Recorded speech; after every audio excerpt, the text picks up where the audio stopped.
Yeah. Yeah. Oh, yeah. Oh, yeah. Are you pumped, Paul?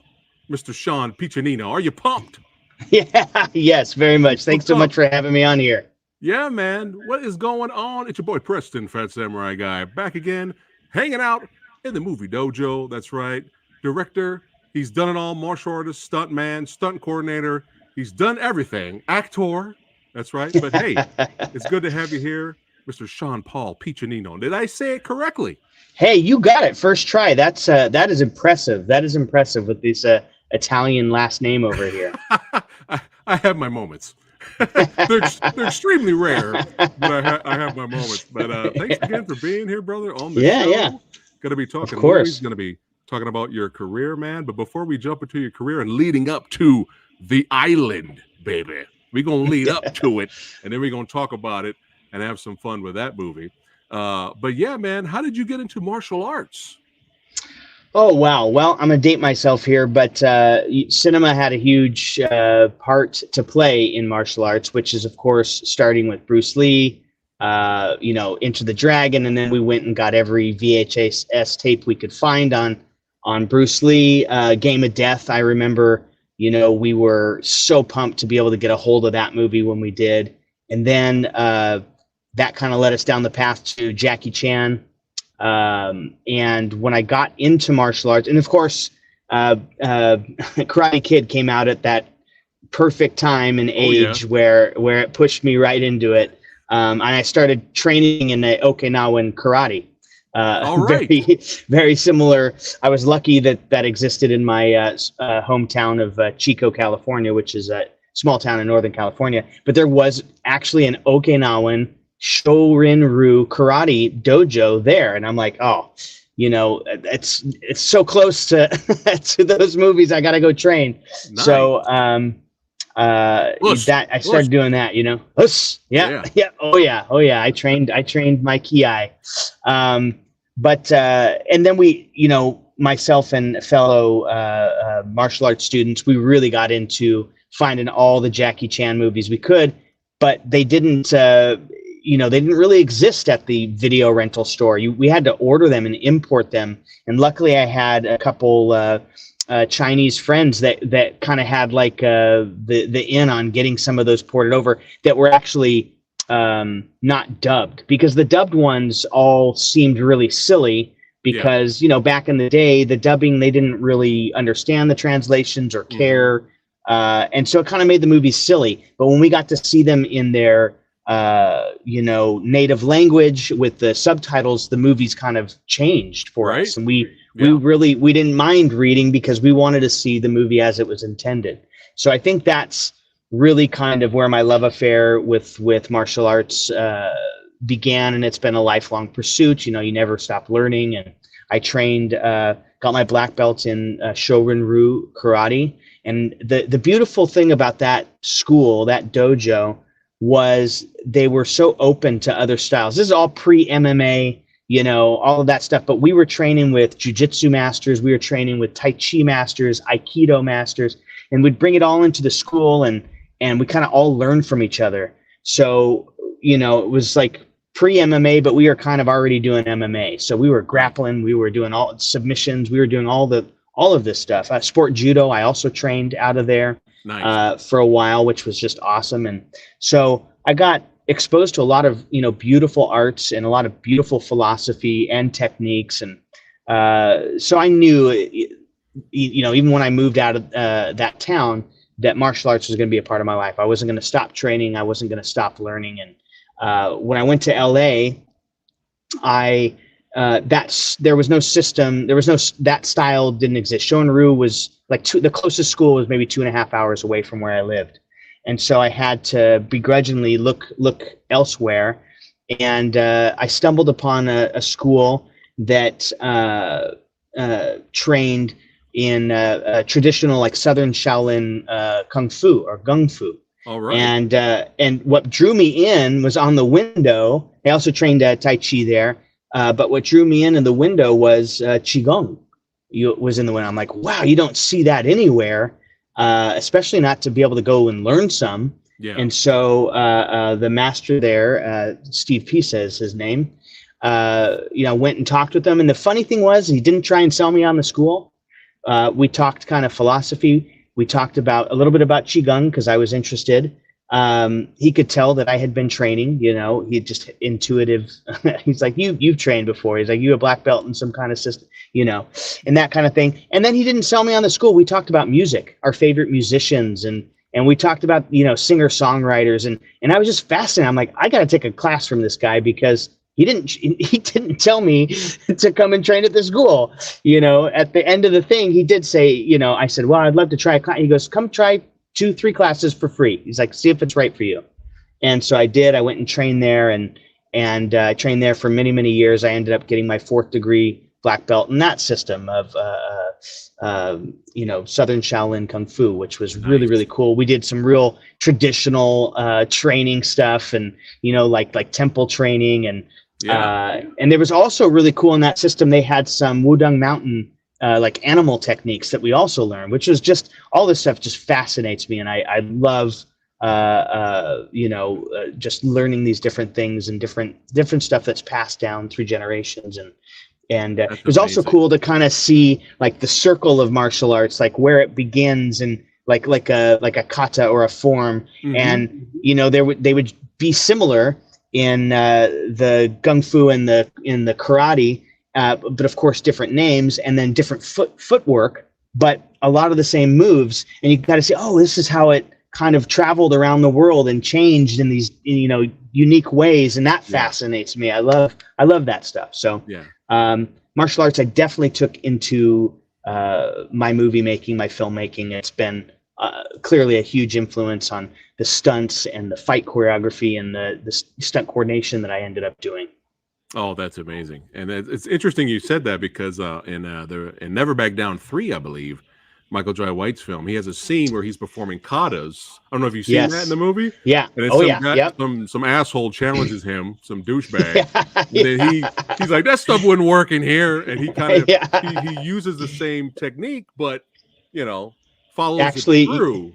Yeah, using the application. Makes it effective. Yeah, on the guy, which was you don't really see a lot of martial arts scenes like that now, unfortunately not showing the traditional way work, but that was a fun scene. But we'll get to very fun. We'll get to Michael Jai White talk a little bit later when we get to the island. But that's awesome. That is an awesome martial arts journey that you are still on, my friend. That's right. Yes. I love how you said you never stop learning. That's right. Absolutely. It's the truth. It is the truth. It is the truth. It is. But you're hanging out with the samurai guys. I got to ask. What's some of your favorite Jackie Chan movies? Oh my gosh.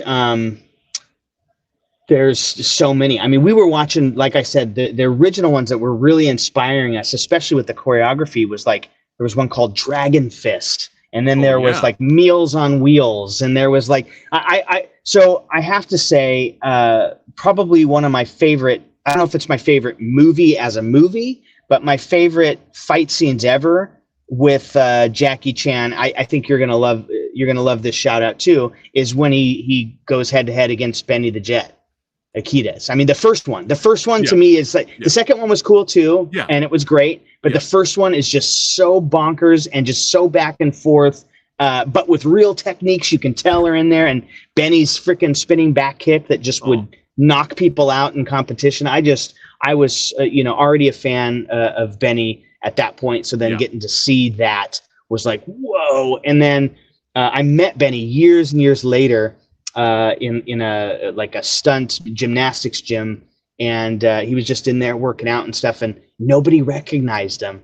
And I'm looking at him, and I'm like, oh my gosh, that's Benny the Jet. And I went over there and I talked to him. He was so nice, so humble, and just like, this guy's like one of the most badass dudes on the planet. And he's just super sweet. And he knew I recognized him, but he was super cool. But yeah, so that's probably, definitely in my top fight sequences of all time. Oh yeah. I believe Jackie Chan approves of your choices there, sir. He approves of your choice.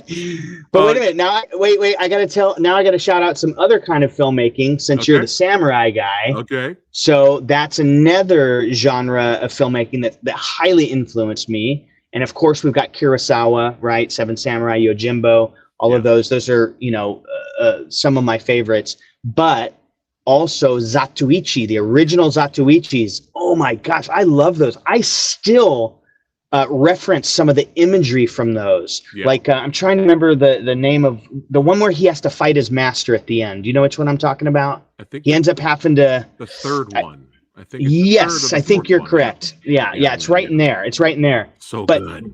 Where the master is boasting that he's such a great master, he can even train a cripple, right? And he's referencing Zatoichi, and he you know, beckons Zatoichi to demonstrate his skills. And Zatoichi's sitting in the middle of like a circle of candles, and he draws his sword, that reverse style that he has. He draws it, does all the moves, and then puts the sword back before the candles start sliding in half. And I'm just like, you know, people have borrowed that now. People have done variations of that shot or those shots in so many movies now. But that was the OG. That was the original. And they were so ahead of their time. And the lighting and the angles of that sequence just still blow me away to this day. Yeah, I got the Criterion Blu-ray box set. Oh, I need to get that. I got to get that. I got to get that. Those movies, they never seem dated to me. They were so ahead of their time. Yeah. And what a lovable character. I mean, you feel for that character, but you just don't mess with him. How many? So you have the total collection. How many movies total? I was having a conversation the other day about this. Man. Like, there's a lot. There's like 20 something, right? Yeah, I think I might be 26. But then there's, outside of the Criterion box set, there was his official last movie was released by Tokyo Shock. Yes, I saw that one. Yeah, and he's obviously, it was years and years later. Yeah, and then there was the Then there's the remake with what's that actor's name? Takeshi. Yeah. That one was actually pretty fun too. I mean, I thought it was his own spin on it, his own version. Yeah.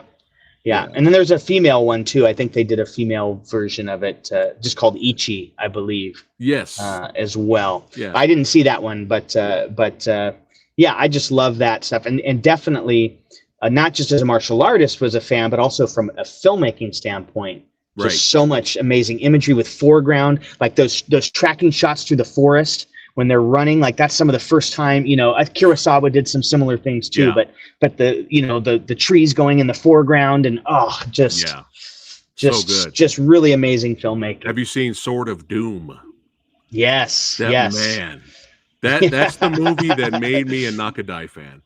Tetsuya Nakadai fan. I was like, I'm a fan of this actor for forever. I think he's still alive. Yeah, no, I'm not sure, but I think he's still alive. Yeah, I think he might be. You might be right. Yeah. But yeah, there's just so many. I mean, you have the Lone Wolf and Cub movies. But back to Jackie. So good. I know. Yeah. Back to Jackie Chan. I actually also ran into Benny the Jet twice. Actually, had a chance to meet him at Sammo Hung debuted the pedicab driver down here in Hollywood at the Egyptian Theater. And so Benny was there. I didn't even know he was there. And I met him there and chatted him. I didn't want to bother him. And then I ran into him many years later at Dragon Fest. And he's a sweetheart there. I wanted to talk long with him, but I didn't want to bother the guy. But he was a nice guy. He was a nice guy. Maybe I can get him on the channel and we'll talk. That'd be super cool. If I get him on the channel, I'm gonna hit you up. Oh yeah, dude, I would come on. Get him on the show. 1000%. Yeah. I'll hit you up, man. Happy to hear with us. Absolutely. Already we're brothers. We're brothers already. Same taste. Yeah. And Sammo too. Talk about another legend. Okay, now I got to shout out one of my favorite Sammo Hung movies, which is his directorial debut. Do you know which one? Is it Warriors 2 or is it Iron Fisted Monk? The Prodigal Son. Oh, Prodigal Son. Okay.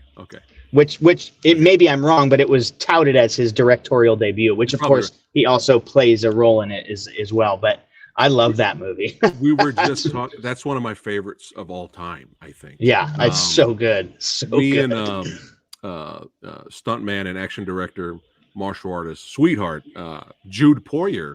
I had him on the channel recently. It was an epic show. And we were just both gushing about the Prodigal Son. Yeah, it's so good. It just Sammo Hung, you're like hug. That movie's a big hug. Yeah. It's such a good lesson as well, like to all sorts of things, obviously martial arts, but but that thing of family and loving your children, you know, in a way that could be a detriment. Like he never actually let his son be trained, you know, and that, you know, those kinds of things. It's really, really an interesting story and so many great elements to it. And Sammo Hung's acrobatic ability in that scene with the painting, the calligraphy is just amazing too. I'm just how does he move that way? Yeah, you and View and Lam Ching Ying and the movie that introduced me and my friends to this. This is the greatest thing. I mean, this is the classic, right? Come on, this is the greatest thing ever. You know, this at one point was almost my logo. Oh, really? That's great. Almost my logo. I love it. I love it. But yeah, Prodigal Son's amazing. Man, Knockabout. Yeah. Oh, yeah. Yeah. It's insane. It's just so. So good. one of my really good friends and like a big brother to me in this business from the get-go gave me all my biggest breaks. Really, honestly, especially the early on. Gave me my very first stunt doubling job. He gave me my first stunt coordination job. I got my first second unit directing job through him. His name is Alan Noel Vega. And he was very good friends with Sammo at one point. Like Sammo even came and lived with him when he came over to the US, did martial law, all of that stuff. Yeah. My dear friend Noel was, you know, helping with all of that stuff. He did a lot of the action on Jet Li's first, what was that, Once Upon a Time in China, you know, all of those kinds of things. Yeah. More other classics, yeah, for sure. Yeah. So it was, how cool was that? Yeah, shout out. Yeah, it's very cool. Yeah, and he gave me he gave me an autographed photo of Sammo on one of their sets that I still have framed and up. I never have gotten to meet Sammo, but I cherish that image. I was going to ask, please frame it. Please frame it. Yeah, it's framed. It's framed. Yeah. But yeah, I when at the pedicab driver premiere, I got a chance to get my picture taken with Sammo, which is one of the highlights. Awesome.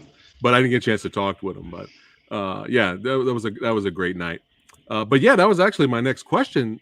Did you always wanted to get into the action film industry or get into stunts, or was this something that just kind of happened naturally? So yeah, it's interesting because I have obviously a couple pretty strong passions, one being filmmaking and one being martial arts, right? I have other passions as well, like music and stuff like this, but the martial arts and the movie making obviously came crashing together. But I grew up in the theater. My dad was a drama professor. He directed 2 plays a year. He produced Shakespeare in the Park. So I kind of grew up in this very artistic, you know, world, and entertaining, you know, audiences was just kind of part of my upbringing. So, and that, you know, then correlated and led into filmmaking, with my parents bringing me my first camera when I was like 12. It was actually borrowed from the school my dad worked at. And I started doing stop motion and then my own kind of, you know, short films and music videos and things like that. But when I moved to LA and really decided to pursue this, of course, one of the natural things that happened through martial arts, through, you know, I wouldn't say gymnastics because I was never like a formal gymnast, but I trained a lot at gymnastics, you know, studios up in LA. And one of my friends there, a really amazing gymnast and also martial artist, he is kind of pulled me into the stunt world, and then meeting one of his friends, which was Alan Noel Vega, who I mentioned earlier. So that's kind of how that world collided. I was already making my own short films. I don't know if I did my first feature yet when that happened. It was right around the same time. Basically, just me and friends and family decided we're going to make a feature. Didn't even matter what it was. We didn't go to film school. So it was from beginning to end, we're going to do a feature-length film, make all the mistakes we could make. You know, we just all took our credit cards and we bought some gear and, you know, just one of those kind of projects.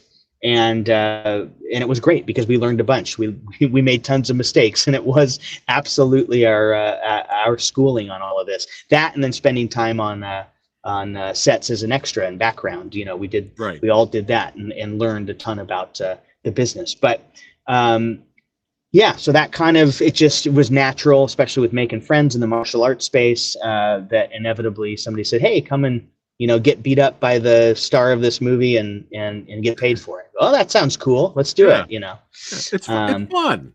Yeah. And also through martial arts, I had done a bunch of demos. You go to the, whatever county fair and do a demonstration. And so I had a little bit of choreography and also stage combat. I had a little bit of choreography background from those kinds of things.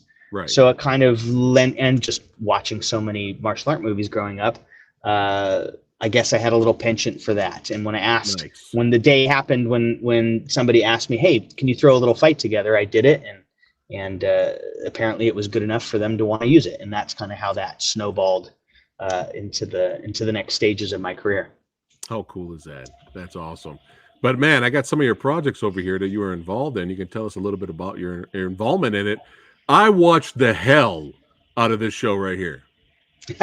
Yes. I was obsessed with this show because we really didn't have anything like this. It was cool, man. It was a really cool concept. It was a lot of fun to make. I mean, it was a lot of work to make, and a lot of people just blood, sweat, and tears because it didn't have a big budget. But we had lots of lofty, dreams with that show. The guy who created it, Tim Prokop, is still a good friend of mine. Nice. We're actually collaborating on something right now. And then Noel Vega, again, the reason I got a job on that show, and I started on that show as his assistant coordinator, and I got bumped up to being a second unit director on that show. And that was one of my first bigger directing gigs, was doing that. And we had a ball. I also got super lucky and I had to audition. I had to send in tapes, but I got the part of William Wallace in one of those episodes. Right. And I just had a blast playing that. It was so much fun. But yeah, this was like, man, I was excited for every episode because it was just something very unique about it for its time. But yeah, how cool is that? But you also were part of a lot of extremely popular video game franchises, my friend, man. I mean, I've been lucky with a couple of UFC games, Sleeping Dogs, Prototype 2, and especially the Call of Duty franchise, man. And these are three classics right here. That's right. Yeah. World at War is one of the best campaigns ever. Yeah. Black Ops and Black Ops, mostly Black Ops 2. I played that. Yeah. Played that for hours. Yeah, World at War was the first Call of Duty that I got to work on, and like the same group of stunt guys and stunt coordinator and all of that. That was the first one we did. And then if you remember, that was the first one that had the zombies, zombie levels at the end. So, if you've played any of those games, I did about 5 or 6 of them. You've shot, stabbed, blown us up, run us over, you name it. And yes, I am one of those zombies, or multiple of those. We all played a bunch of different zombies, and that was so much fun. And we were all like scratching our heads going, zombies in like this World War II game? We're like, I don't know. Like, is anybody going to want to play this? So we had no idea it was going to become like a really like kind of a phenomenon in of itself. And but yeah, Black Ops 2 was super awesome. I got to do full performance capture on that one. So it wasn't just the stunts and the action. I also got to act out the scenes, and I voiced several characters. Modern Warfare 2 and 3, trying to remember which one it was. I got to do all the motion capture and stunts for Soap McTavish, if you remember him. Nice, yeah. The dude with the dude with the cool hairdo. Oh yeah. So yeah, it was. Those were a ton of fun, a ton of work. People go, oh, it's a video game. They can just animate stuff. Well, they do. It's a big part of it, and it's a blend of live action and animation. But if you see a scene where somebody has to get thrown down an elevator shaft, I'm on the set. They call it the volume, and I'm sitting there. And I go, so how are we going to do this elevator sequence? And they're like, well, we're going to build you an elevator shaft to throw you down. I'm like, oh, great, fantastic. And they did, and I fell down it. And that's how goodness. A lot of that stuff. It's like, oh, here's a motorcycle crash. How are we going to do this? Oh, we're gonna kind of make a fake motorcycle and then make you crash it. I go, oh, okay, cool. I guess you don't want to just animate that part, huh? You want to actually make me crash? Okay, but all I can say is the chiropractors love me. I've kept them in business over the years from those games, but But I also got to assistant direct on some of them, and again help in the stunt coordination side of them as well, which was just a ton of fun. That's awesome. That's awesome. You got Larry here in the house. He goes, "Hey, PhatSamuraiGuy and Sean." He's saying, "Hey, hello. how's it going?" Yeah, yeah. You got Kijawek here. Very inspiring stuff. Kudos to you, sir. Look at that. Yeah. Thank you. Thanks for tuning in and watching too. Yeah, certified channel badass member there, Kijawek. But yeah, man, that's really awesome. And they're still remaking some of these games today. You know, yeah. There's a remake today. You know, of a newest Call of Duty. I'm out the loop. I don't know what's out now because you know, this was my era of gaming where I gamed for hours. I've kind of slowed down. I want to get back to it though. I really do. I want to get back. Yeah, there's some good stuff out there now. Oh yeah. Jen, did you get a chance to with Ray, Mr. Ray Park? I did. Actually did some video games with Ray as well. So we actually got to know each other pretty well, and I learned at one point to do a butterfly twist, his kind of iconic move he did in Phantom Menace. Yeah. I learned how to do that literally just so I could do it with him in like a video game. I'm like, I'm going to learn how to do this because I get to work with Ray, and should it arise, and of course it did arise, where he's like, you said you could do it, so now you get to do it. I'm like, oh shoot, now I got to do this in front of him. But no, yeah, that was a lot of fun working on Jen. We did. I got to fight him in a couple scenes, you know, just as a kind of, you know, faceless goon or whatever. Yeah. But I also helped with some of the design stuff and the coordination stuff. Got to run safety for a bunch of folks. You know, we were throwing people out windows and third stories and stuff like that. And by the way, you'll get a kick out of this because Noel Vega did a lot of this stuff. He actually started stunts in Hong Kong. So he learned a lot of the Hong Kong way of doing stunts. So all those window falls and stuff, we were doing the boxes. We didn't have any airbags. We were doing, you know, oh, you're going up another story. Let's add another layer or two of boxes, and that's how we rolled. The OG way, right there. Yeah. Oh, that's cool. You got to work with Ray, and you had a little back and forth. That's what it's all about, man. How cool Ray was doing all his own stunts too. Like he had to jump this banister, which was a stupid far like drop, and we had all the pads and everything for him. He goes, no, on this take, get rid of the pads. We're like, what? And he just jumped over that banister, landed 2 feet, boom! Just his powerful. He's got such powerful legs, but just stuck the landing. And I was like, I think both my knees would have shot straight out the, you know, just would have blown them out. So he was legitimately a badass. Well, he's a Sith Lord, you know. He used the Force there for sure. He used the Force. You were a part of stunt coordinating for this show. Is this a series, right? Yeah. Series Casa Grande. Yeah. Yep. That was much more like visceral, kind of gritty. The action in there. I also directed second unit, but I also was a B-cam op for that whole series. Just because those filmmakers are really, really dear friends of mine. I've actually directed 8 movies for that company, so I just was like, hey, what help do you guys need? And I'm there, and I'll have your guys' back. So I actually operated camera on that entire series. All right, nice, man, nice. Like you said earlier, learning as you go, right? Being a sponge, soaking it all in, soaking in all the knowledge. Yeah, keep learning, just keep learning. That's awesome, man. And you know, looking over your whole just legacy here on IMDb, I mean, you're involved with like almost every single genre out there. I mean, how cool is that? Yeah. You got your toe in a little bit of everything. And another thing we really celebrate here on the channel is not just martial arts and action, but it's also horror, baby. And I see you're part of several horror projects, but tell us about this right here. Look at that guy. Look at that handsome guy. I don't pursue acting anymore, and maybe there's a good reason for that. Sometimes I'll do cameos. Well, I should say, if anything I'm directing, I always, I got to get a little Hitchcock in there. I'll do a cameo in some which way. Right. But the only time I really act anymore is like for friends. If there's a fellow director or producer is like, hey, come play this part for a day or something, I'll jump in there. But that one was Dr. Jekyll and Mr. Hyde, and it was for a dear friend of mine. So I jumped in there and did my worst. Well, how challenging was it to kind of? It was challenging. Oh yeah, roles, right? Yeah. Oh yeah, and just like slipping into madness. That was the challenge. Copy that. Kitchwick says you met Ray a couple of times.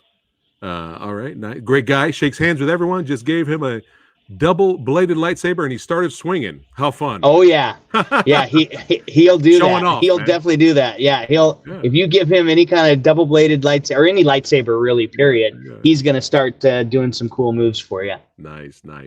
This next one, Street. Yeah. Get ready to fight. What's this one about? So that was like a early MMA movie. There wasn't really any MMA movies when that one was first coming out, maybe one or two. But that one, I helped stunt coordinate on that one. It was actually a good friend of mine, Arnold Chong, who was the main stunt coordinator. But he got called up to direct some second unit scenes on that film.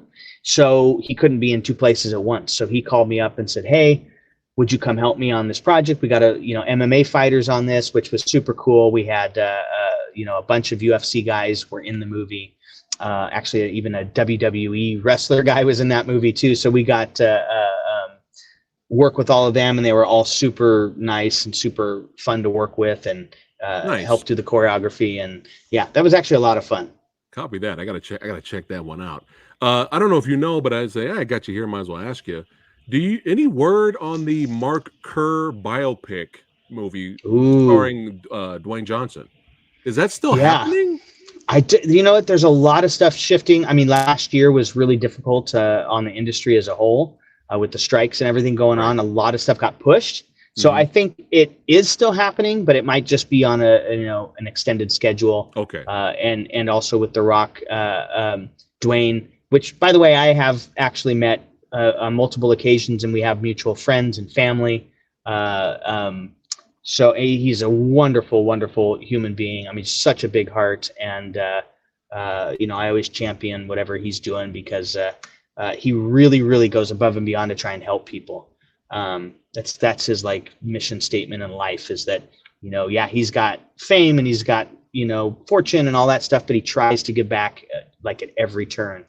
But yeah, so I really hope he does. That project still happens. I just know a lot of stuff got put on pause last year. Makes sense. And we're not, the industry's still not sure exactly what projects are going to go when. But it's definitely on the docket, I think. So I'm hoping it does come to fruition. Well, he's definitely got the build and the athleticism to pull it off. So it should be an interesting movie for sure. The Lackey. Oh yeah, you're pulling out some old stuff here. Yeah. What's this? So that one, that was my second feature that I ever did, and wrote it and co-wrote it with actually my Kung Fu Sifu. Nice. He's a writer, novelist, and so we wrote this together. And this was just a labor of love. The filmmakers at Hectic Films that I partnered with on this, it was.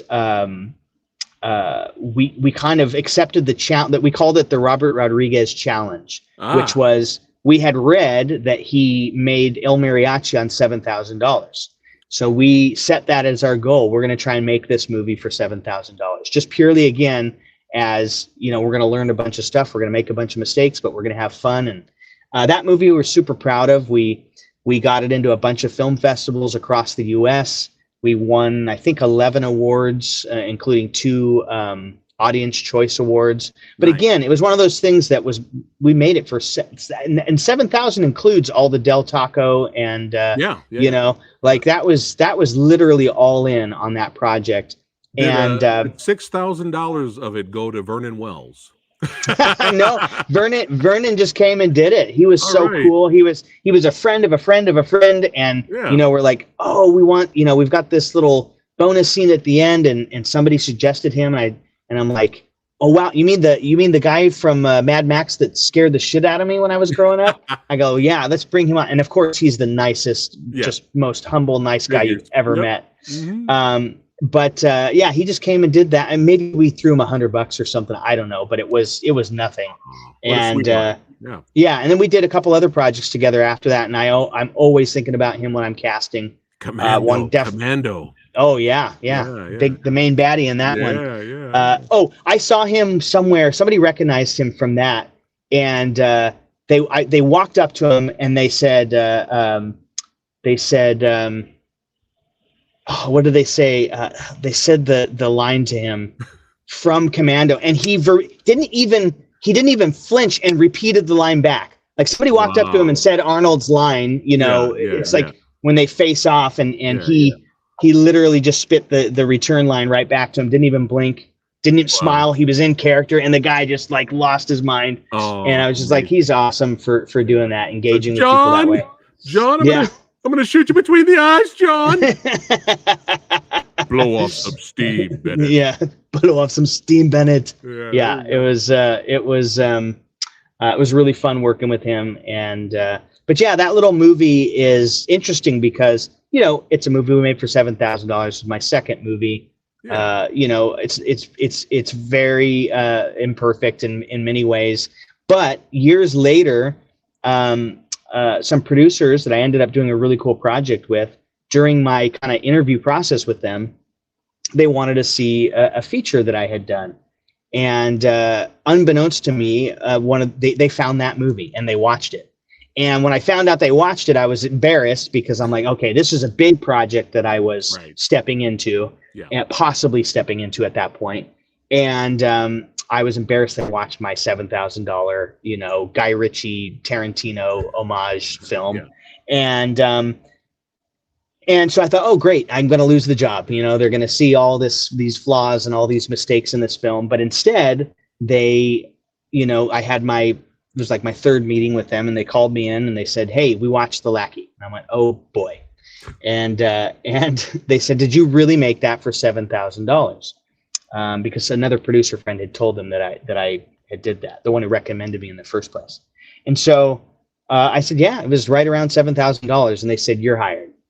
So it got me that bigger job just, based on what we could do with that kind of money. So it's one of those things that shows you every project, doesn't matter how big or small, you're growing from it, you're learning from it. When people ask me, what's your advice to budding filmmakers? Just go make stuff. Make it.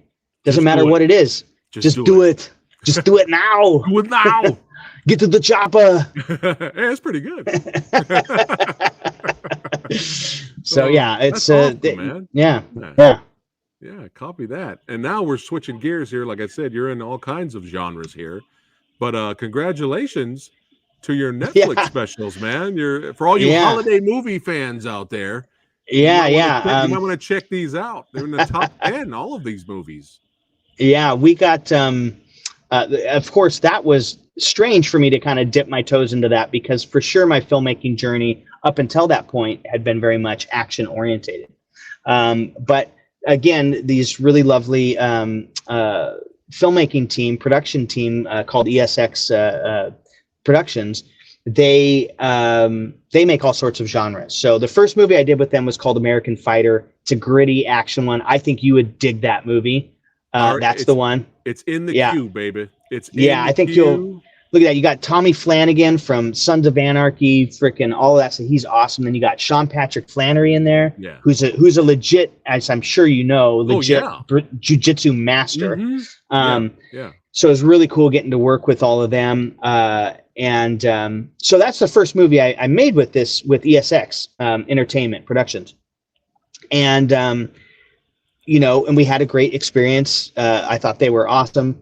Obviously, they thought I did okay because they then offered me kind of a coming of age, like teenage romance movie.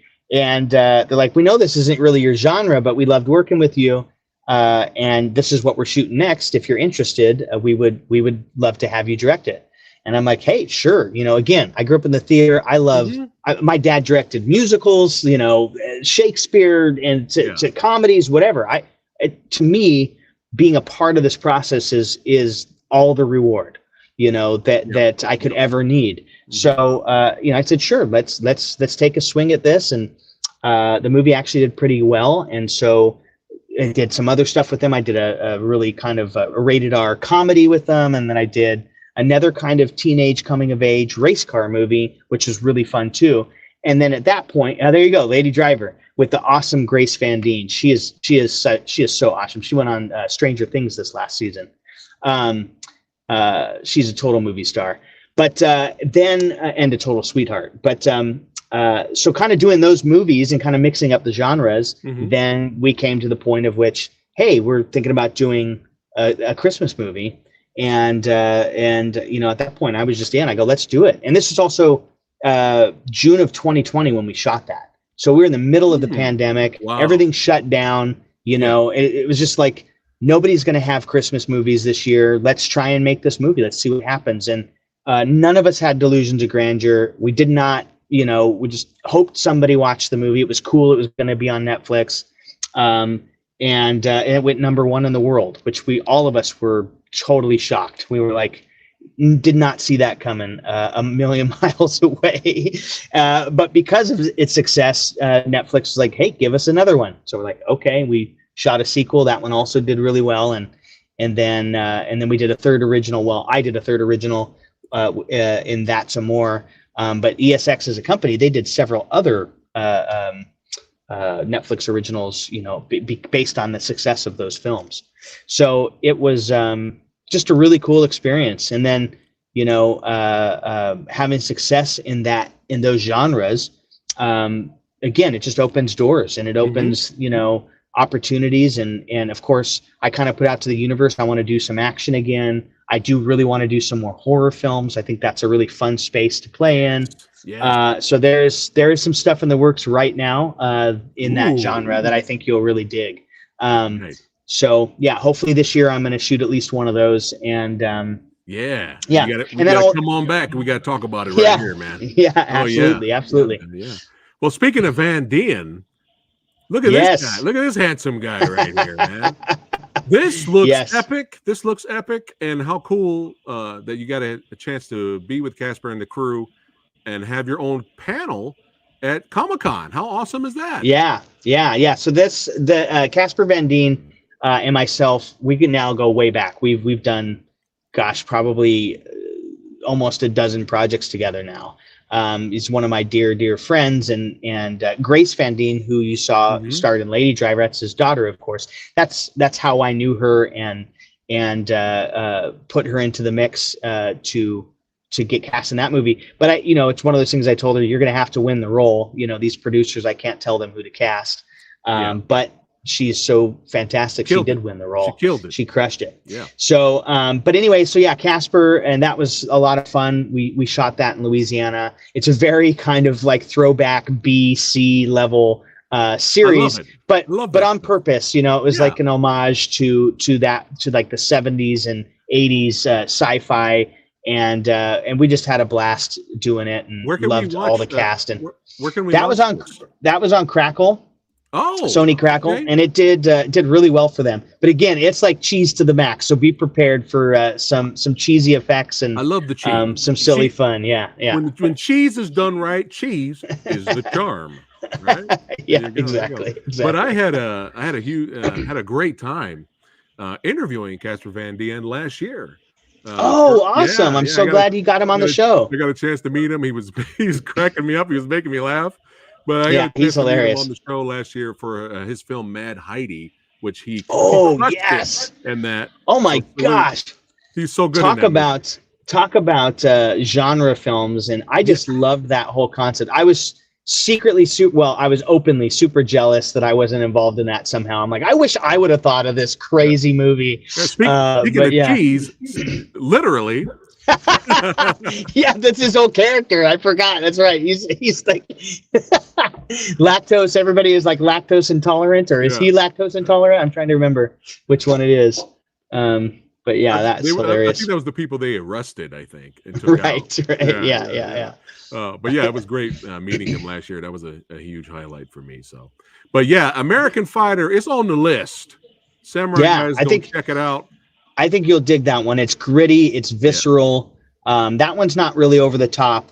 All the fights in there. This is pre-MMA. This is pit fighters. You know what I mean? Okay. These are just brawlers. This kid is a wrestler who ends up going into this underground fight world, and he's doing it for altruistic reasons. He's trying to help his mom. She's she's in Iran during 1981, as if you know, that was in the middle of the crazy huge conflict with Iran, and she was battling cancer. So he was trying to get her out of the country, couldn't do it through immigration at the time, and he basically had to raise money as quick as he could to like smuggle her out of the country and get her to the U.S. where she could get Western medicine, and so he gets kind of pulled into this underground fighting world, and so that's the motivation behind him fighting in this stuff. So it's a cool movie, and it got a little bit of that, little bit of a Lionheart vibe to it. Sounds like totally has a line. It's like it's got elements of Karate Kid, Rocky, and Lionheart. Lionheart for sure was an influence. Yeah. How cool is that? Well, another reason why it's in the queue, and I'm probably just going to end up buying it because it's me. When I came across this article, was one of the reasons why I put it in the queue. Was Screen Rant had 10 best martial arts tournament movies list, and I was blown away on the list, baby. What? I was blown away. Look at the stuff on that list. That was I'm not too proud to say I freaking cried when I read that Screen Rant put that on the list. I mean, you got Enter the Dragon, you got Karate Kid, you got Bloodsport, you got. I mean, come on. Like, how did our movie get on that list? That just blows my mind. Yeah, I promise amazing, I didn't pay anybody. I promise I didn't pay anybody for that list. If I could have, I probably would have, but I didn't. That shocked me. That was like such a nice surprise to see that pop up. Yeah, once I saw that, I was like, it's in the queue. Putting it in the queue. Samurai Guy's going to watch it for sure. You got you going, awesome. He's saying awesome there. That's really cool. Thanks, really guys. Cool. Yeah. But yeah, man, that is awesome. You're just dipping your toe in all different genres. And you never know. That's probably most likely going to benefit you. I had so that way you can have the emotional content. I'm stealing from Enter the Dragon now. The emotional content with your my brother from another mother, Rick Myers, always says you have your mind candy and you have your eye candy, all in the same movie, right? Yes. I try, man. I try even even on if you're talking about a silly rom-com or you're talking about a gritty action film. I try my best to put a lot of emotional heart into it. Even with, if it's just more of a popcorn action flick, I'm still the motivations behind the characters, the performance, it all has to resonate. It's got to have a lot of heart. That's what I'm trying to accomplish with these movies. And I had a really great, I've had several really great mentors. I've been very lucky to have those mentors coming up through this business, which is an incredibly tough business. Just gonna put that out there. But I had, the good fortune to have some really great mentors, and one of them told me early on that if I wanted to be a filmmaker, like I wasn't just trying to be another actor, or even just a writer, or I wanted to make movies. That was my goal. And he told me, if that's truly your goal, you need to go out and take every job you can get. Do not turn down a job if it's on a set. And it doesn't matter what you're doing. It doesn't matter your PA. It doesn't matter if you're in the costume, you're in the hair, you're in the makeup, whatever it is, gain that experience because it'll make you a better filmmaker. And I took that to heart. That's why you see on my IMDb, you see I have makeup credits. I have, I've got every job you could possibly do I've done on a set. And honestly, the beauty of it is not that I'm like some kind of know-it-all, because I didn't master any of those crafts. But what it did was help me to understand, now that I'm on, the captain of the ship, when I say, hey, let's do a look change on that costume, I understand what that actually means, what that takes. Yeah. It's not, hey, 5 minutes, they're going to have something for me. Like, no, that's an entire look change. So now it's going to take this amount of effort. Or if I say, I don't like this backdrop, is there, what can we do to change it? What can we do to mix it up? That's now art department, production designer involved. They've got to figure that out. And, obviously you have great teams that think on their feet and move, but I have a level of understanding and respect from going through that. And also it helps me with time management. I can go, okay, I understand that this is going to take X amount of time, or at least I have a vague idea where I'm not just stabbing in the dark, just saying, hey, how come you didn't, swap out that artwork out of the thing in 2 minutes? Like, why are you holding this up? It was actually me who's holding this up because I asked for something that they don't even have or whatever, So it's one of these things that really, by doing that, I feel like it really helped me as a filmmaker in just such a profound way. So I'm so grateful to this day that I think also coming from the theater, I also had that too, right? Like where I'm just, I'll do any job. Like it's everybody, that's such a community. Like we all work together to make this production happen. And so with that ingrained in me and those good advice, it's just helped me tremendously. Well, your hard work has paid off, brother, because your movie, The Island, has been #1 on Stars for some time now. Congratulations, my friend. Congratulations. Thank you. It's still #1 now, right? It is. I checked this morning. I can't help it. I'm checking every morning. I'm like, is it? It's still there. But no, we're also in our 4th week in the top 10, which is just blowing my mind. Look, this movie came out last year, unfortunately, 3 days after the actors' strike. And even though it was an independent movie that we made in a different country in the Caribbean, had nothing to do with the AMPTP, which is what the strike was happening with. It was 3 days after that strike happened, so nobody knew or understood the parameters. Like, is it okay to talk about the movie's release? And everybody's representatives told them, don't do it, including my own. My own reps told me, you know what, you should probably cancel the premiere because there'll be bad optics. You're not in solidarity with SAG and blah, blah, blah. So we didn't get to promote this movie's release at all. So it came out in limited theaters. It came out on VOD to zero fanfare. Michael, Gillian, Jackson, all of the stars, they couldn't promote it. So it was, I was crestfallen, here was this movie that we all put a lot of effort into. We had a wonderful time filming it out in the Caribbean. It was like my director of photography, Brad Rushing, and we look at each other, like pinch ourselves. We're like, we're getting to this opportunity to make this movie in one of the most beautiful places on the planet Earth. It was one of those moments where we really tried to absorb it. Like we recognize, wow, we might not ever get this opportunity again. This is amazing. Yeah. Let's just soak this in. This is incredible. And by the way, my director of photography, Brad, I've worked with amazing director of photographies, but Brad and I have built a really beautiful friendship over the years. We share passion over music. We both play guitar and bass and drums and all these things. And he has been my director of photography on all 5 of my movies that have topped the charts. So I'm just putting this out there. I think we've got a pretty awesome synergy, and I think Hollywood, you should be knocking on our doors and trying getting Brad and I to do more projects together. Yeah, because this, it can't be coincidence anymore, right? There's so many elements that go into this, of course, but I'm just saying that myself and him, have been involved in all of these projects that have gone, #1, #2 for us, which is just unbelievable. But it was, so we were crestfallen that the movie, we just didn't get to have any kind of real release for it.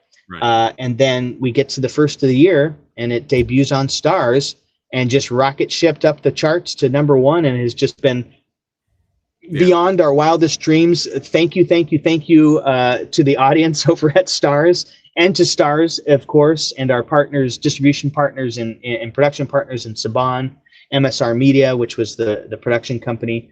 They're all so awesome, and the results are speaking for themselves. It's just it's an amazing feeling that this project that we thought really wasn't going to ever be seen has now found an audience, and they continue to find it. That's right. I'm blown away. That's what we're talking today, baby. That's right. We're promoting it now. That's right. Yes, Samurai Guy's kicking it off the year 2024 here. We're promoting it now. That's right. Got to help spread the word. I really enjoyed the movie, brother. Oh yeah. Thank you. Thank you. Well done, my friend. Thank you. Well done. But it's definitely a throwback too. You know, it's got some of that 90s style action movie, which was again something we were trying to emulate. Yeah. Really quickly though, the cast here, big shout out to Wayne Gordon. I interviewed him last year as well. I love it. Yeah, Wayne is awesome. Oh, that voice, his presence, man. Oh my goodness. Yeah. He's fantastic. Yeah, he's a movie star. He's a bona fide movie star. Like, he is. Wayne, remember us when you're on top and still come and work on our movies, please. Yes, Wayne. Future interviews. But yeah, he's great. I interviewed him for his film, The Invisible Man. It was great seeing him in. I didn't know he was in the film. And then I was like, oh shit, that's awesome. Wayne. I was like, so I got all excited. Yeah, Wayne's the man. Yeah, he's an extremely talented actor. And such a kind person too. Just amazing. Yes. You have back to Jackson Rathbone here. It's funny, because I just watched this movie, and what's funny is a week before I watched this movie, literally, me and another director, filmmaker, Billy Hansen, who did the film Bone Cold, we reviewed and talked about this movie Dread, which stars Jackson, and we love this movie. This was great. So Jackson, brother, awesome. You're killing it right now, man. Jackson's awesome. Keep doing what you're doing. Talk about an awesome guy to work with as well. Him and Wayne are just two of like this. Again, it's that thing. You hear all these horror stories about film sets and people being divas. It couldn't be further from the truth. Jackson's so down to earth. Wayne is so down to earth. Michael, Gillian, just even our main are so down to earth. Our main villain and Eduardo Costa, big Italian actor. He plays a nasty dude, but literally couldn't be a nicer guy. Like, just such a sweetheart, huge heart. I mean, it's just one of those things when you get to work with good people and you guys are all trying to do something cool and fun and putting your love into it, that it's just so great and amazing that we're getting positive results, Oh yeah. And again, big, huge shout out to the power couple. Yeah, of martial arts. By the way, that's on the island of Nevis, where we shot the movie. So that was like on their day off. They went and did this awesome photo shoot. Yeah, they're both legit badasses. Oh yeah, and I haven't met Gillian yet, but I did meet I ran into Michael Jai White, Mr. White, a couple of times at conventions. Another sweetheart. I'll never forget the story of I always tell people this, where I made him laugh hysterically when I was talking to him about his film Silverhawk. Oh, yes, man. He was like calling for security. He was like, security. It was hilarious. We were having fun. But yeah, I got a picture with him, sweetheart. Hopefully, I have him on the channel in the future. But Gillian is legit, son. Yes, she's awesome. I want to see her in more action movies for sure. Yes, yeah. So in our script originally, that role, she didn't have any action, and I was like, we can't do that to Gillian.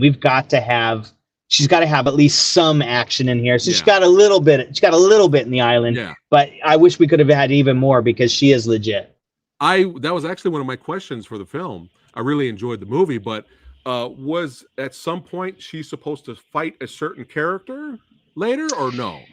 I mean, it wasn't actually in the script. Okay. So all the stuff that not in the original version, obviously it was written in, but yeah, it was. I'm like, because again, when you're writing, you don't know who you're casting. Right. But then once we got Michael and Gillian, then we're like, wait a minute. And looking at her work and seeing what she's capable of, we're like, I've got to get some kind of action in here for her, because she's just badass in real life. So I want to, wanted to translate some of that to the screen. I'm just spoiled. I just want to see more. I'm greedy. I know. I'm greedy. Me too. I'm with you. I want more of that too. Right. Well, speaking of more, let's give the live audience a little sneak peek. Yes. On the island. Let's do it.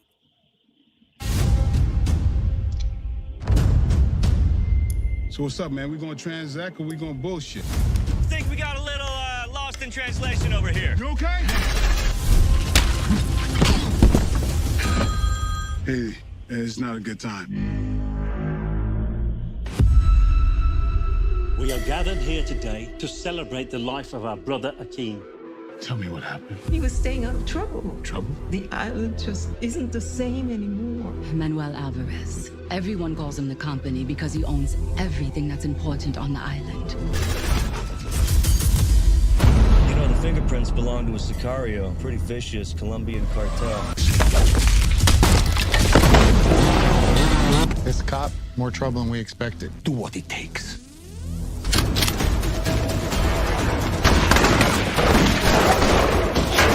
He's never going to stop.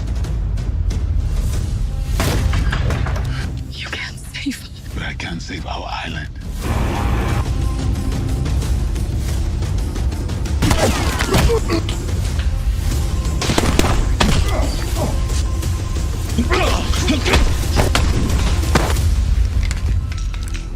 That's right. Had it, didn't need it. I could use it now if you like.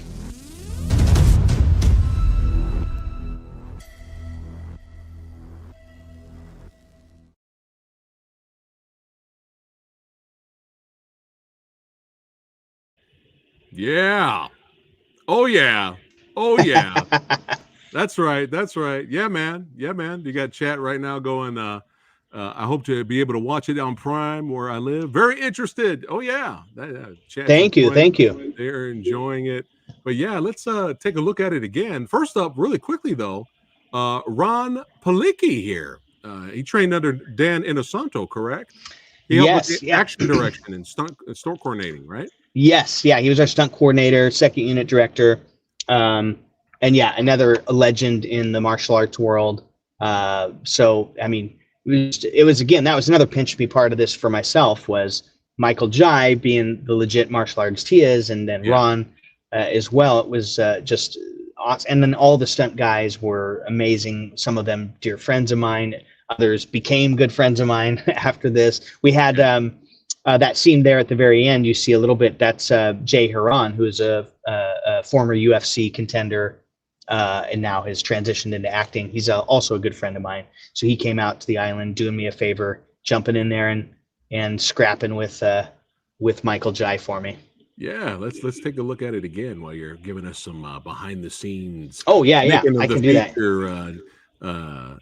Insight here, and I'm going to do the best I can to not spoil anything, because I want everybody watching this interview to watch the film, go out and see it. Thank you. Ron has been involved with a lot of projects, man. A lot of Steven Seagal projects, like the Glimmer Man, and some William Kaufman projects. Yeah. And I interviewed William last year as well. Oh, that's awesome. Yeah, Ron's also dipped his toes into the Star Wars verse. Oh, nice. So yeah, nice. Right there, that is the island itself that you're seeing with that boat in the very first shot. It's beautiful, gorgeous. Yeah, it's a volcano, inactive volcano on there. Totally beautiful area to shoot. Absolutely gorgeous. And it's what's the vibe that I got. You know, everybody's different, right? Movies are subjective, right? Yeah. But the vibe that I got while watching this was there's such a gorgeous, beautiful island with beautiful people around, and it made you feel really comfortable when you're watching this movie. When you watch this movie, it's almost like it's comfort food. Like you have it on and you relax while you watch it. But the theme of this movie is, it's beautiful. It's a wonderful place, but danger and evil. That's right, evil. Lurks everywhere, even in comfortable and beautiful places. Which is the theme of the film for me. Yes. And that's what it was. It's that juxtaposition. It's the beauty is tarnished by the violence that ensues. But of course, hopefully the heroes will prevail in the end to bring the beauty back to that land. Oh yeah, look at this guy. Look at this guy. Look at this guy right here. I still get people telling me, even till to this day, that they really wanted him to play Blade after Wesley Snipes was done with the role. But by the way, he has actually played it once before in a video game, but there's in the new Mortal Kombat, he plays Blade as well. Right. Wait, it's like Blade's a character in the new Mortal Kombat game? I think so. I could be wrong, or maybe there's just a new Blade game. But anyways, Okay. look it up. There was a trailer that was just released not that long ago with Michael Jai White in full Blade getup. Nice. So it's check that out. It's pretty cool. It's not just us fans out there that wanted to see him do it. He wanted to play it. Like he really wanted to play it. So perfect. He's so perfect for it. But yeah. I love this beginning though. This is where you set up the characters. Both actors had great chemistry. Just so good. And, yeah, they're so easy to work with, both of them. Yeah, this opening really, it kind of had me cracking up, man. I was definitely getting a little bit of Lethal Weapon vibes too. Yes, for sure. Yeah. And this actor right here, G-Rod, was awesome too, who's with Jackson there. He's a really good actor, and he can do his own stunts and all of that fun stuff. But he's got the look. He's intense. He's got that look. And again, also one of the sweetest humans. You know, it's always the ones that you would think would be terrifying or sweet, and then you know maybe the vice versa is the case. Mm-hmm. But yeah, great opening. Boom! It's just like right on target. And I have to applaud, sir. Anytime, because this has always been my pet peeve with this channel for years. Thank you so much, Sean, for showing the action. Oh, thank you. Fucking up all the martial arts scenes with shaky cam and quick cut editing. Thank you so much, sir. Thank you. And I gotta give the props. Thank you. I appreciate that. That's one of my pet peeves. Because you have so many talented martial artists and stuntmen that work so hard for these fight scenes, and then when you watch the movie, you're like, "What happened?" Yeah, what happened? We don't want to do any of the Batman Begins close-up shaky camera stuff, you know. Yeah, which strangely worked for Batman Begins, but you know what I mean. Yeah, I got you. It's what's interesting though, as extremely talented as Christopher Nolan is, right? Yes, it's almost like he became a better filming of fights with the sequels. He started to pull back. For sure.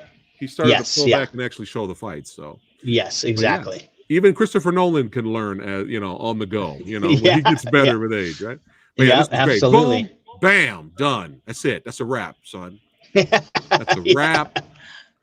That is a wrap. How many days was it to shoot the film? I think we were 20 days. But and then prep out there, you know, I was there like a month beforehand. So I was out there for a couple months. But no complaints. I mean, it was, again, just the beauty of the area, and the people were so lovely. It was welcoming, and this was really the first, I think, action movie shot on that island. They filmed rom-coms on there and stuff. Wow. In the past, but this was really the first action film there. So it was exciting. It was a very exciting time, and the people on the island were fans of Michael as well. And so it was just really cool to see him interact and meet fans from, you know, a whole different part of the world.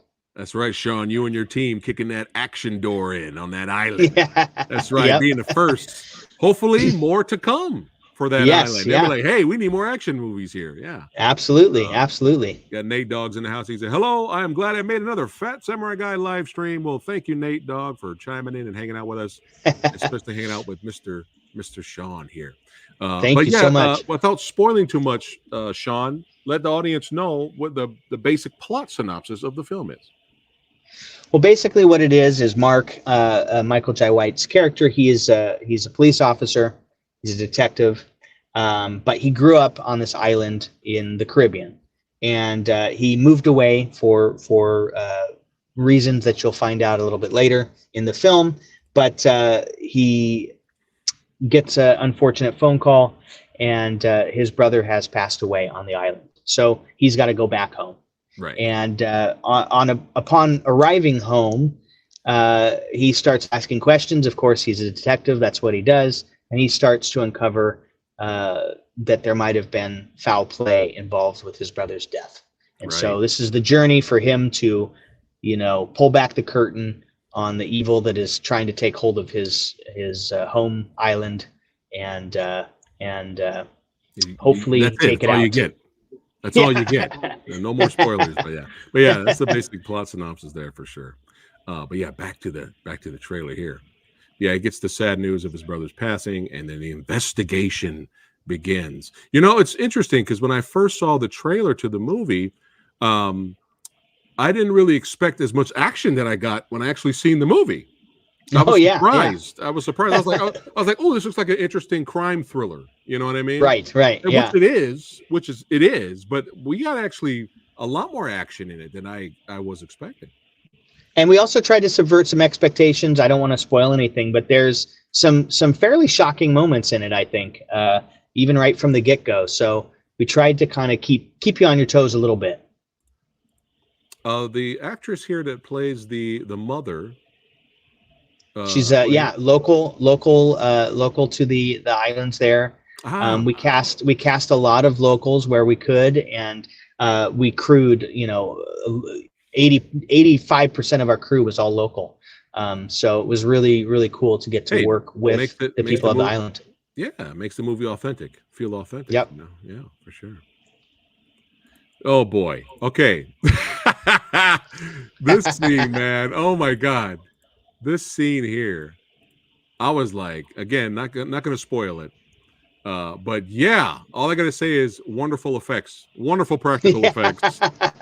And I knew something was going to happen, right? Right. Of course. He was going to get slapped or fired. I did not know. I was just like, oh, shit. That was my reaction. I was like, holy shit. Like, wow. Yeah. Oh my God. Yeah, we had awesome Healy Effects is the company and awesome team that did all that stuff for us. Look at this dude. And how many times have I said here on the channel how important an interesting, memorable villain is to your movie? Yeah. Because I'm sure as many you've probably seen even more action movies than I've seen. But how many times have you come across a good action movie with good action in it, but you don't remember the villain? Yeah. And it's unfortunate, it's like, oh man. But villains really, memorable villains really highlight the film. Yeah, this guy's a really good actor. He chewed up all the scenery for sure. Everything he's in, and he had such a good time making this movie too. Really quickly though, I know Michael, his character, he's been gone for 7 years. So when he comes back to the island, he doesn't have his accent. But I notice the longer he stays on the island and interacts with his people there, the accent starts to creep back in there. I noticed. Yes, and that was actually a conscious choice. It was one of those things like, I've got people from all over the world. I've got friends from Hawaii who, when they go back home, they can drop back into that kind of local pigeon.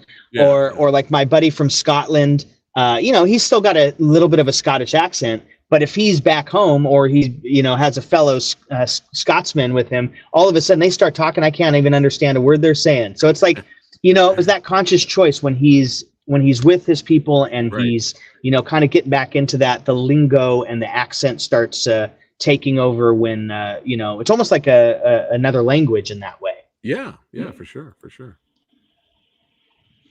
Yeah, that's the beautiful house here. Look at this location. Amazing, right? I mean, come on. What a location. And I was like, we have to get the drones out there. We've got to film this house because it's so beautiful. And just, it's like I said, it's like one of the most beautiful places on earth. Yes. At least that I've visited. I haven't been everywhere, but yeah. And we're not going to talk about what's going on right here. We'll let the audience figure that out.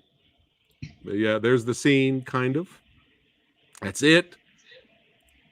So are you saying that this movie takes place within the John Wick universe? Is that what's going on here? Yeah, there's definitely some John Wick vibes going on there for sure too. Little homages. I love it. Ooh, we got some candy here. Got some candy. I gotta have the candy. Yeah. Oh yeah. This fight here in this little bar. I love the lighting. I love this location. This is probably, again, super cool, huh? Yeah, this is so good. This is probably my favorite fight in the movie.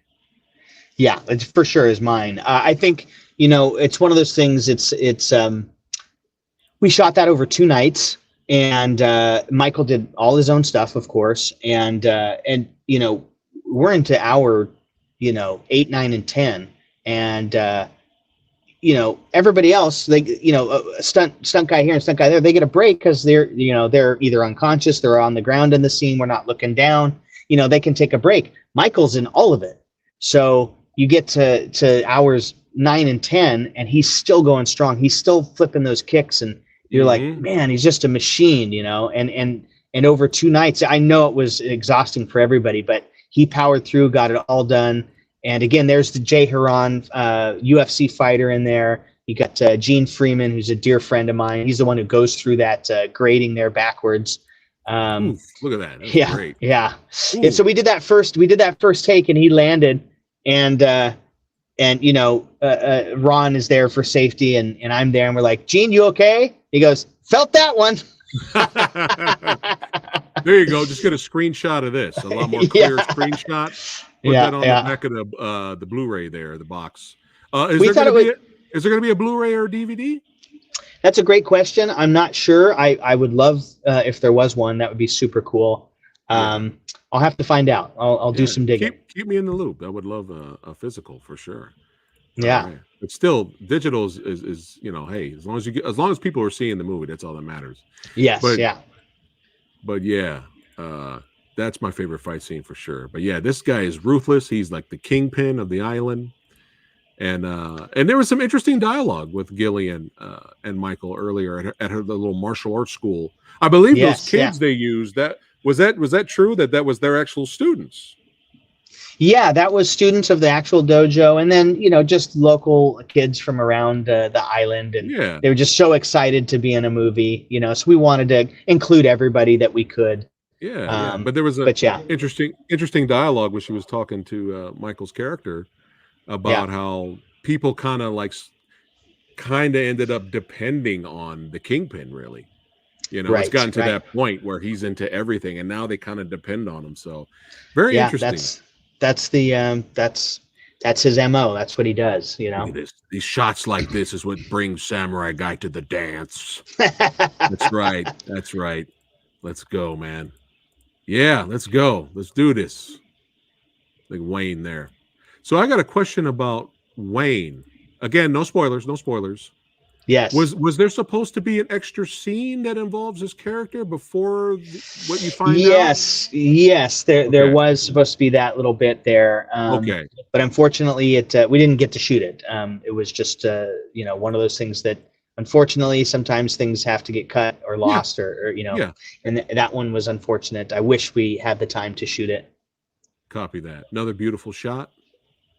Yeah, that scene was actually really difficult to light, but our team did a really great job. Yeah, great fight at the end. This was fun for sure. Yeah.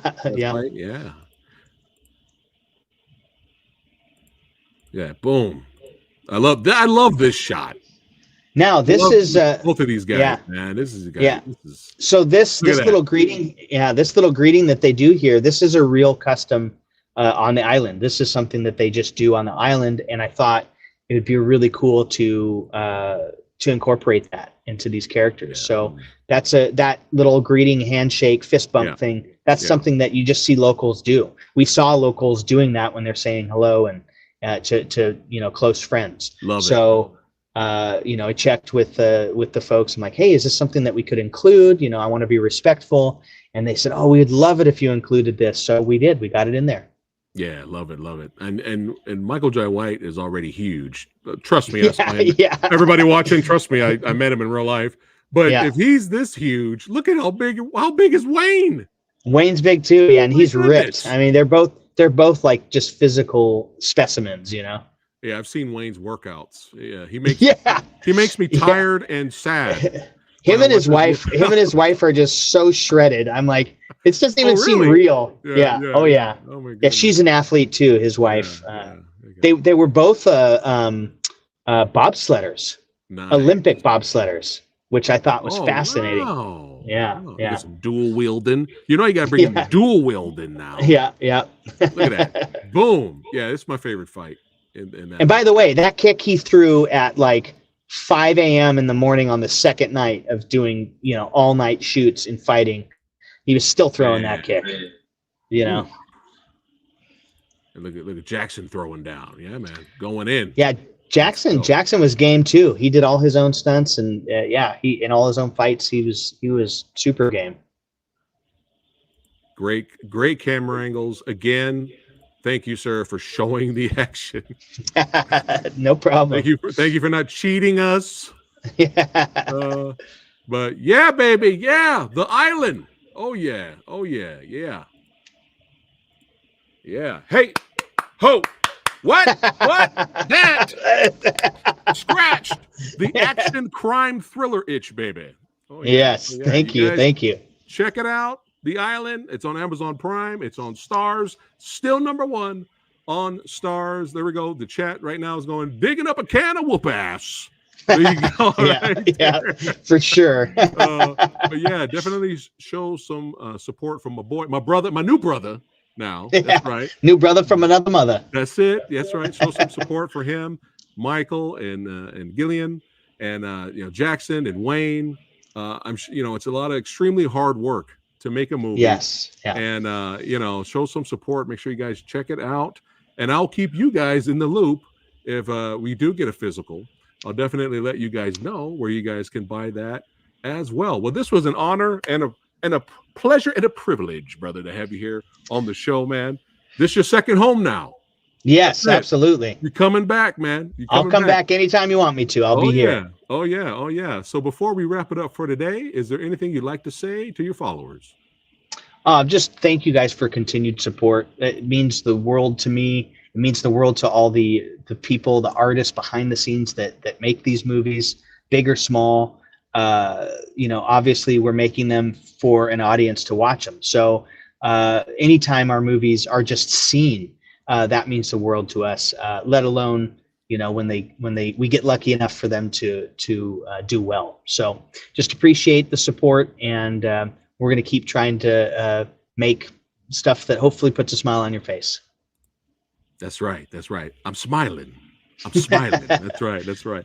All right, guys. Thanks again for watching. Don't forget to like, share, and subscribe to the old Samurai Guy. Check us out on Spotify. That's right. Or FM Anchor. Movie Dojo podcast is growing. We are on fire this month. I've had so many guests. This is like insane. But I appreciate all the love and support. And I'll see you guys on the next one. Keep watching action and martial arts movies and a little bit of that horror spice. Or if you're a big, huge holiday movie fan, check out this guy's holiday flicks as well. Yeah. Gotta throw that in there. Netflix, baby. Yeah. But Sean, don't go anywhere, but I'll see you guys on the next one. Take care.